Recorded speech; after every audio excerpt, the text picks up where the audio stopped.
Let's say Adrian buys 1 farm cottages. He relies on his neighbor's land to store a boat and drive down the farm track. But when the farm is sold, the new owner draws a hard boundary, barricades the track, and orders the boat removed. Adrian's right depends on legal classification. If his prior access was merely a license, a revocable personal permission, it snaps the moment the land changes hands. But if it qualifies as an easement, it functions like a steel beam locked into the property's foundation, forcing the new owner to honor it. To determine Adrian's actual right, we analyze his specific usage through a strict 4-part test established in the landmark case of Re Ellenborough Park. If his use of the track and the field fails to satisfy all 4 criteria, Adrian holds no proprietary right. Under the law, he is classified as a trespasser and can be permanently evicted from the neighboring land. First, you must have 2 distinct parcels. Red Acre benefits, making it a dominant tenement. Blue Acre bears the burden as the servient tenement. Furthermore, as shown below, English law rejects an easement in gross. A right must attach to physical land, not to a person. The second criterion demands that the right accommodate the dominant land. The usage must directly benefit the normal enjoyment of the property itself. A purely personal or commercial advantage, such as the right to run an independent business on the neighbor's property, fails this test. Third, the dominant and servient tenements must be owned and occupied by different people. You cannot hold an easement over your own estate, because as the absolute owner, you already possess all the rights necessary to use it. There is an exception to this third rule. A landlord owning an entire building can grant a valid easement to a tenant leasing a single flat. Because the tenant maintains exclusive occupation of their leasehold unit, the required diversity of ownership and occupation is satisfied. These first 3 criteria act as a strict filtering mechanism for the property register.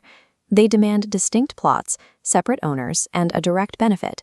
This ensures that only rights genuinely intrinsic to the use of land are permitted to burden future generations. The 4th criterion is the most heavily litigated hurdle in property law. The right claimed must be capable of forming the subject matter of a grant. This requires a capable grantor, a capable grantee, and a right defined with measurable precision. Look at the construction of this skyscraper in London's Canary Wharf. If the law recognized a generic right to a view or a right to television reception, nearby homeowners could indefinitely freeze urban development. The courts ruled in Hunter v. Canary Wharf that such rights fail as easements because they are excessively vague and impose an immense, indefinite spatial burden on the surrounding land. By contrast, a right to light operates as a valid negative easement. The law accepts this because light travels through a specific, measurable aperture like a window, as established in Calls v. Home and Colonial Stores. It restricts a neighbor from building only in direct, immediate proximity to that specific opening. We then encounter the problem of exclusive possession, tested by the ouster principle. In Batchelor v. Marlowe, the court analyzed whether parking cars on a specific strip of land for 9.5 hours every weekday left the servient owner with any reasonable use of their own property. The court determined the owner was effectively excluded, rendering the right too extensive to be an easement. You must track Lord Scott's later qualification of this principle in Moncrief v. Janison. He argued that reasonable use is the wrong metric. The legal test should instead ask whether the servient owner retains ultimate possession and control over the land, for instance by retaining the right to build above or beneath the parked cars. The boundaries of a valid grant continue to expand. The Supreme Court recently established in Regency Villas that the use of a golf course and swimming pool accommodated the normal enjoyment of adjacent timeshare apartments. Recreational leisure facilities can now constitute finding property rights. This 4th criterion operates as the ultimate balancing act. It prevents a neighbor's shared use from silently expanding into an illegal claim of exclusive possession, and it blocks vague spatial claims from acting as a broad veto over land development. Once a right passes the 4 tests of Ellenborough Park, we must diagnose exactly how it was created. The most rigorous method is express creation. Under Section 52 of the Law of Property Act 1925, a legal easement must be explicitly granted by a formal deed, but the law steps in to correct human oversight. an easement can be implied directly into a sale deed. This occurs out of strict necessity, such as when a subdivided parcel is left entirely landlocked, or to fulfill the clear common intention of both the buyer and the seller at the time of the sale. This diagram illustrates another powerful mechanism, the rule in Wealden versus Burroughs. This rule applies exclusively to a buyer purchasing a subdivided part of an estate. It takes a quasi-easement, a route an owner uses across their own land, and elevates it into a formal legal easement protecting the buyer. For this elevation to trigger, the buyer must prove the prior use of the route was continuous, that it was physically apparent upon inspection, and that it is necessary for the reasonable enjoyment of the newly purchased land. Section 62 of the Law of Property Act 1925 provides an even broader word-saving effect. If a tenant has mere informal permission to use a coal shed and the landlord formally renews their lease, Section 62 automatically upgrades that temporary license into a permanent legal easement attached to the estate. Finally, rights can be acquired through prescription. Under the Prescription Act 1832, if a person continuously exercises a right over a neighbor's land for 20 years, without force, without secrecy, and strictly without permission, the law presumes a legal grant was made. These mechanics mean property buyers must be extremely vigilant. Binding proprietary rights do not always appear on formal documents. They are frequently generated by past behavior, forgotten permissions, or the mere physical subdivision of an estate.